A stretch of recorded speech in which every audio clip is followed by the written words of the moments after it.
Alright everyone, my name is EchoTango and welcome back to Terraria Master Mode. So, if you remember last episode, we took on the Moon Lord, we defeated him, and now we're officially in the endgame, or the very end of the endgame, because, well, with the Moon Lord dead, we can literally do whatever we please. So, if you've noticed, I actually did do some off-camera work, which is really just me just grinding a bunch of Moon Lords, because, well, you do have to kill the Moon Lord several times if you want to get all the endgame equipment. We actually did get a good amount, as you could tell. I actually have this squid-looking guy right here, which is actually a Master Mode drop. This is called the Piece of Moon Squid. This is Master Mode exclusive, 25% drop rate, just like all the Master Mode exclusive pets. Of course, as you notice, we also have a bunch of other equipment. Mystic Last Prism. Last Prism is pretty much the best mage weapon. Had to really grind for this one. I actually made all the endgame armor sets. So of course, we're rocking the Mage armor set right here, the Nebula set. And we also have the Solar set, the Stardust set, and the Vortex set right here, because we're actually going to be looking at those a little bit later. And then also, you know, just because I also made myself a Vortex pickaxe and a Vortex ham axe, because why not? I like the Vortex aesthetic with the endgame pickaxe and ham axe that you can do.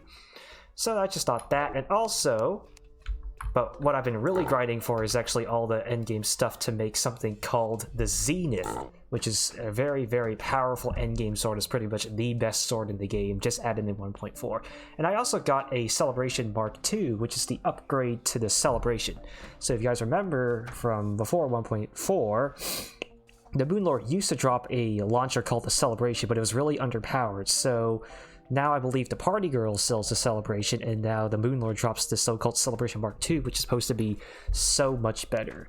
But the first thing we're going to go do today is we're actually going to go ahead and make the Zenith. But before we make the Zenith, we actually need to make something called the Knight's Edge, which is something you can make as early hard mode.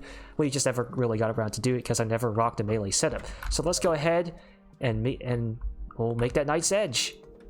Alright guys, en route to a Crimson Altar, because that's where you make the Knight's Edge. So let's go ahead and get that piggy bank out. So we got all of our ingredients here, and here we go, Knight's Edge. So of course the Blood Butcher, the Muramas, the Blade of Grass, the Fiery Greatsword, and there you go, Knight's Edge. Now, so we've already done all we can at the Crimson Altar. Let's go back here, because everything else can just be made at home by the Orichalcum Anvil. So let's take that piggy bank out again. So next thing we need to do is we need to make the true Knight's Edge, which is using Knight's Edge and 20 of each of the mech boss souls. And then we also need to make the true Excalibur, which uses the Excalibur and 24 chlorophyte bars. This was actually not the case before 1.4. If I remember correctly, the true Knight's Edge and the true Excalibur required, of course, the respective Knight's Edge and Excalibur, and also a Broken Hero Sword. But that's not the case anymore. So, here we are, true Knight's Edge. Look at that. And just like I said, with those souls, and there you go. And so we got ourselves a true Knight's Edge. And then, finally, the true Excalibur. So now we have the shoddy Excalibur, shoddy in this case, and then the chlorophyte bars, and there you go, true Excalibur. And now we can make the Terra Blade, which of course uses the true Knight's Edge, the true Excalibur, and the Broken Hero Sword, which of course you can get from Mothron, if you remember all the way back.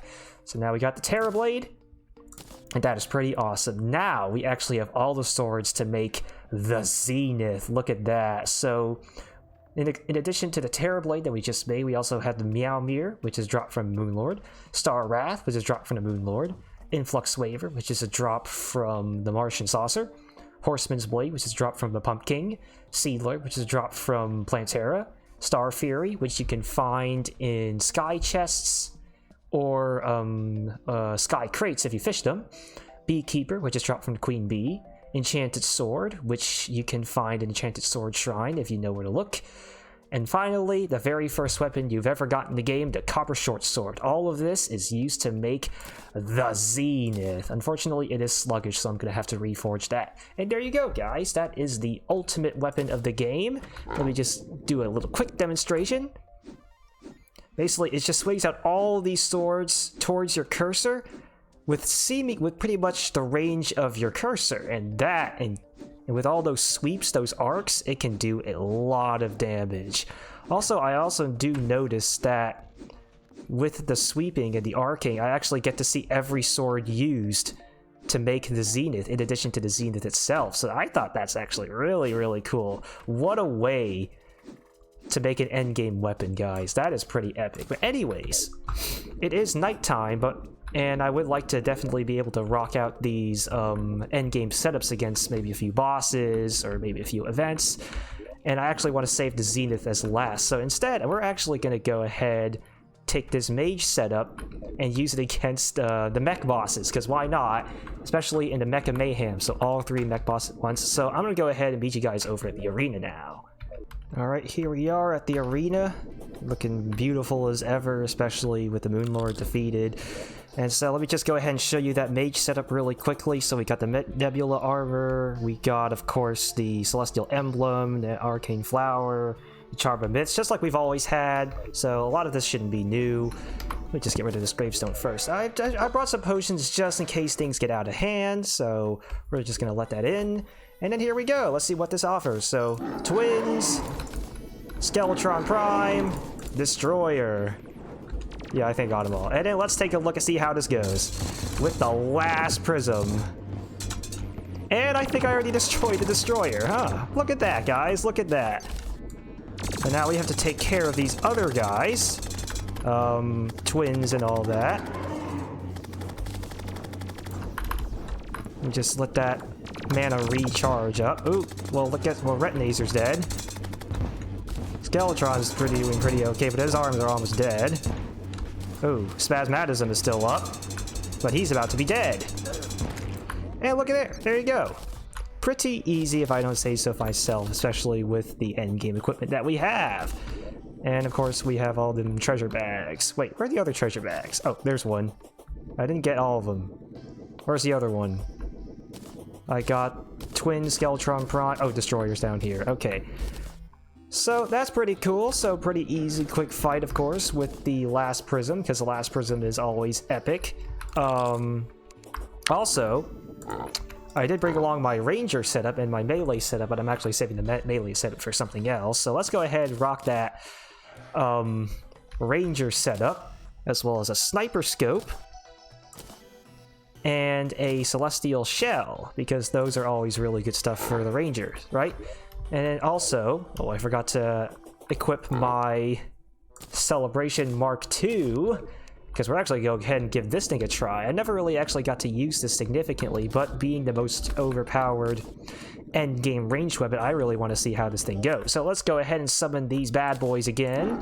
Twins, Destroyer, Skeletron Prime. Let's take a look, see how good this thing is.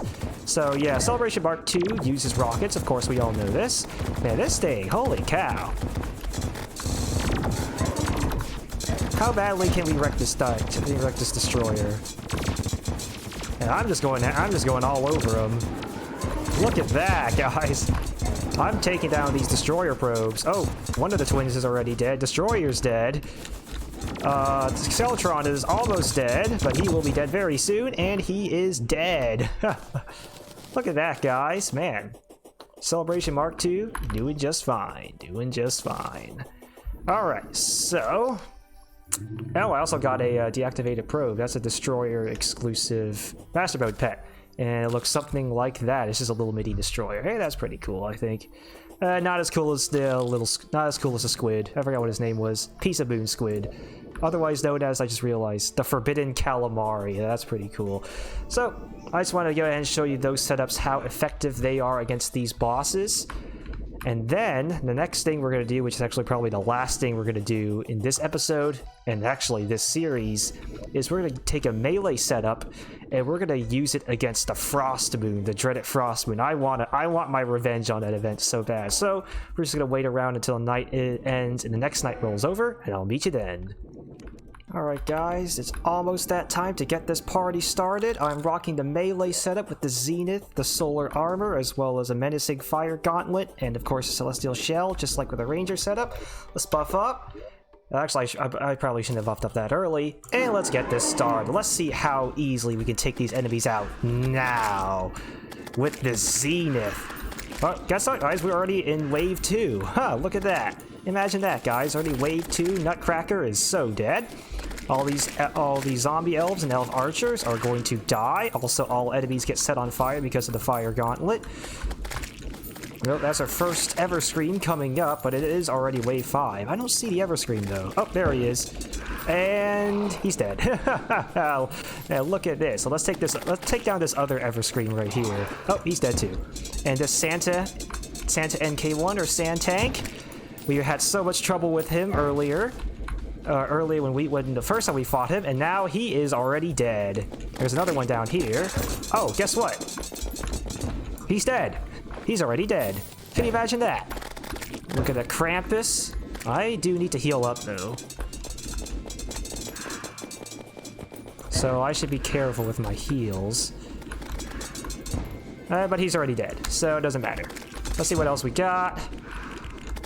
Another Krampus right there. Morning Wood down there. Heals. Alright, we got another Everscreen coming up down here.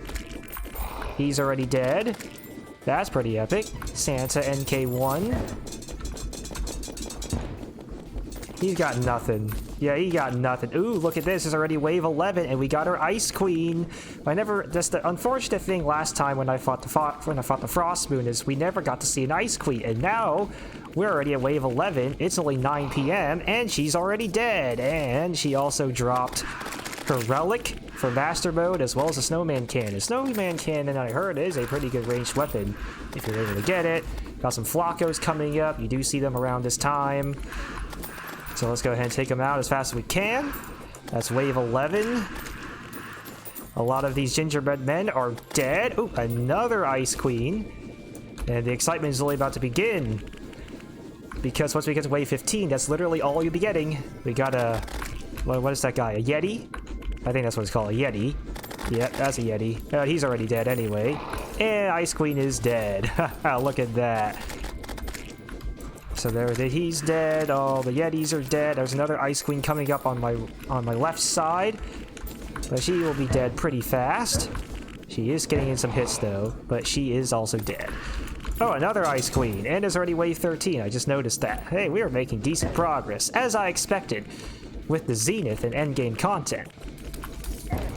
And she is dead. Let's take out these other guys.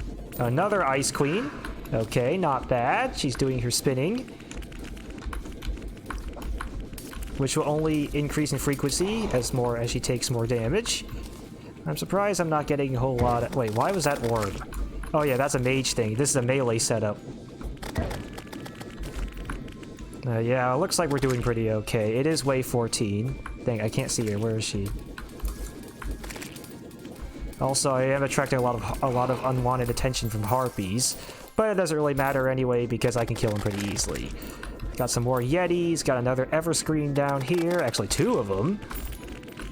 So Everscream down. Another Razor Pine. We got helicopters. Helicopters are always pretty annoying, especially in Master Mode. Got another Sand Tank, but he should be pretty easy by now. And he is. Ooh, yet another Ice Queen. Let's see how well we can take this one down. I say, pretty easily. And we got another relic from that. And it is wave 16. Wave 16? Wave 16? Does this go to... I thought they only go to wave 20. I thought they only go to wave 15. Well, I guess things are different now. But I am noticing... I think I just noticed. Yeah, so Ice Queen up here. I swear I saw a second one. I guess I was wrong. And she is dead. Okay. We are doing pretty okay, I must say so for myself. Probably should buff up a few more, because I did bring extra potions for the ones that don't last a long time. Alright, another Ice Queen. Come on. You're dodging me pretty well, actually. And she's dead. Awesome. And we got a trophy from her, too. Jesus. Sometimes the sand tanks can still hit when they hit. And he's dead. Sweet. This is also starting to rain here, so that might be they might complicate things a little bit. Oh wow, look at all those enemies in one place. Holy cow. And all those hearts are just dropping down there. Let's take a few more other grounded enemies here. Oh, they're easily dead. No other Ice Queens I've seen so far up to wave 17. Oh, there. Speak of the devil. Look at that. Okay, let's get away from that sand tank. Or actually, now we don't have to. Yeah, he's dead. He's dead. He dropped an elf melter. Yeah, we should be just fine. Oh, that's a trophy down there.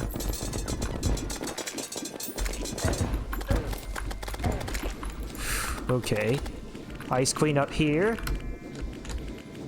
Oh, that's something that probably would also make this fight go a lot faster is if I used flasks at imbuing stations, like the Ichor Flask, for example. But not this time.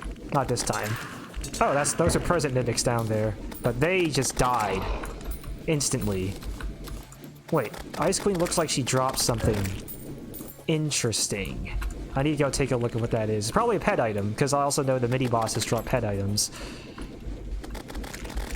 And we saw that was definitely the case with the Pumpkin in the Pumpkin Moon. I don't see how the other bosses of the Frost Moon can be in any exception, right? It is 2 a.m., and it is wave 19, so I'm kind of curious, is wave 20 the ultimate wave, where it's pretty much Ice Queens all day, every day? I think it is. Let's see how far we can go with this setup. Yep, they're all dead. Oh, Ice Queen down there. Come on. Come on. And... well, not yet. And dead. Awesome. We got a lot of Yetis too, actually. But we should be focusing on the Ice Queens. They dropped the good loot. They dropped the real good loot here. And we already got quite a lot of the good loot anyway. Alright, cool. Oh, there's another one. Going into wave... it's still wave 19, but we're 87% of the wave through. And it's 3 a.m. Oh, final wave, guys. So wave 20 is the final wave. Look at that. So it's pretty much all out. Ice Queens, Sand Tanks, and Everscreams. All the mini-bosses you could ever ask for. And they're all dead. I'm not seeing anything else. Okay, there's one more Ice Queen right here. She's dead. There's another one up here coming up at me. Okay. See, even in Master Mode, you still have to pay close attention to the enemies. Oh Jesus! Oh, they're attacking me from the sky, from the ground, and they're still managing to get some good hits. Jesus, man. All right, and now it's 4 a.m. So now we're in the last stretch of the battle, but it's pretty much a good one for me anyway. We're already at wave 20, 2,008 points, baby. Sand is trying to get in his last few hits before he dies. Let's get in some more hits into this Ice Queen. We really want to value these Ice Queens here. Come on, and she's dead. And dropping them blizzard staffs all day, every day, huh? All right, let's take out these ground enemies once and for all. Cool. That Yeti is still alive. The spirit of Christmas spreads cheer. What? What does that mean? And why are all the hearts now candy canes? That is also a lot of stuff that I wasn't able to collect because we filled up our inventory, man. Holy cow. Look at all the inventory we just managed to fill up, guys. So let me just go ahead and collect all this stuff, and I'll meet you back and see what actually is new. Alright, guys, so that was actually a lot of rounds just me cleaning up the area, or the arena, because we did kill a lot, and I mean a lot of enemies. So we actually got a lot of good loot. So what it really comes down to, all the new stuff that we managed to collect this time around are all right here. So first of all, we actually got some pet items. As just as I expected, all the bosses and the mini-bosses dropped their pet items. So the Shrub Star drops from the Everscream, and it looks like this. Looks like this little Christmas tree right here. Look at that guy. And he rockets too. Look at him go. Alright, cool. Then we also have the Toy Tank, which drops from the Sand Tanks. And so he's actually a light pet. Wait, what? Summons a rideable. Oh, he's a mount. He's a mount. Okay, so really, what I'm assuming is really fast ground movement. You can jump, but you can't jump that far. Okay, that makes sense. And I'm assuming he also looks like has a machine gun out in front, so I'm assuming it can also attack enemies as well. But we do like our infinite flight mounts a lot better though. Right, and then also we also got a frozen crown from the Ice Queen. Summons a tiny Ice Queen. And so that is a pet item as well. Look at that. Look at her. That's pretty cool. And she actually flies pretty fast too, which is really awesome. So I thought that was pretty cool. So those are the pet items exclusive to Master Mode. Also, we got Baby Grinch's Mischief Whistle, which is something you can get in any difficulty. So not too worried about that. We also got trophies from every single boss. We also got relics from every single boss. Ice Queen Relic, Everscream Relic, Santa, and K1 Relic, all Master Mode exclusive. And then of course we got the standard weapon drops, so we got the chain gun and elf melter from the sand tank. We got the Christmas tree sword from the Everscream, and we also got the blizzard staff and the Summerman cannon from the Ice Queen. I don't remember who drops festive wings, but they're not. Oh, at this point they're not the best wings, but it's cool to have. So those are all this really special drops you can get from Master Mode. Also, if you noticed, right at the very end of the battle, once it turned morning, we also noticed the message: "The spirit of Christmas spreads cheer. Santa Claus has arrived." Santa Claus arrived because we did defeat Frost Legion, so he's somewhere over here. He's actually over at my beach house right now. So, and because I also noticed that the Christmas enemies were also spawning, and it seems like it's Christmas now. I don't know how long this is going to last, actually. So what I'm suspecting is that if you hit wave 20 in the Frost Moon, you'll actually be able to unlock Christmas for pretty much, I guess, for who knows how long. And I would assume the same thing for the Pumpkin Moon. If you hit wave 20 or whatever, probably wave 20 at this point for the Pumpkin Moon, you'll be able to unlock Halloween for a time being, so we're going to see all the Halloween enemies and get all the Halloween drops as well. So I thought that was really interesting, a little bit really cool thing you can see in Terraria, especially with the endgame content. Once you have all the endgame stuff, you can literally do whatever you please. But guys, that is it. With that all being said, we have officially concluded our Terraria Master Mode series. So I really want to say thank you, especially really big thank you to all of those who stuck through me with this whole series since day one. Day one was how long ago? May maybe? Yeah, probably May. And with all the weekly episodes as well as a long hiatus when I was doing my Starbound Ranger series, we put the series on hold. Then we picked it back up in December, and now look where we are. Look how much we've accomplished in this series, especially in the highest difficulty of Terraria, at least for Terraria Vanilla. So, again, I'd like to say a really big thank you to those who've been keeping up with me, and of course, thank you to all my listeners, all my viewers who've been watching even just one episode or a fraction of an episode. It really means a lot, and I really hope you guys enjoyed watching the series just as much as I enjoyed making it. Also, another thing. Well, all the content that I've shown you for Terraria Master Mode, that is not all the content that the game has to offer. We did miss out a lot of the good things. I heard we missed out the Torch God. I might make a little episode about that just to show you what that's like. We never got to take on the Empress of Light during the daytime, but it is pretty much one of the hardest things to do. We never took on a Master Mode Dungeon Guardian. In fact, I've actually never taken on a Dungeon Guardian before in any Terraria playthrough I've ever done. But that's always something I've always wanted to do at some point. There's so much else. There's wiring, there's other blocks we didn't get to explore. But there's so much you can do in this game, and what we've covered is pretty much what you should be doing. The boss progression, weapons and armor progression, some base building, a lot of exploration. Like, there's so much you can do in this game, and that's why Terraria has always been one of my favorite games ever. And now, with that all being said, it's time to finally end this episode here. So, thank you guys for watching this episode. And of course, thank you guys all for watching this series. If you enjoyed it, and if you enjoyed this series, drop a like down below, lets me know how I'm doing. And if you want to see more of my content, why not hit the subscribe button? Help out me, help out you. So once again, thank you all. Until next time, I'll see you around.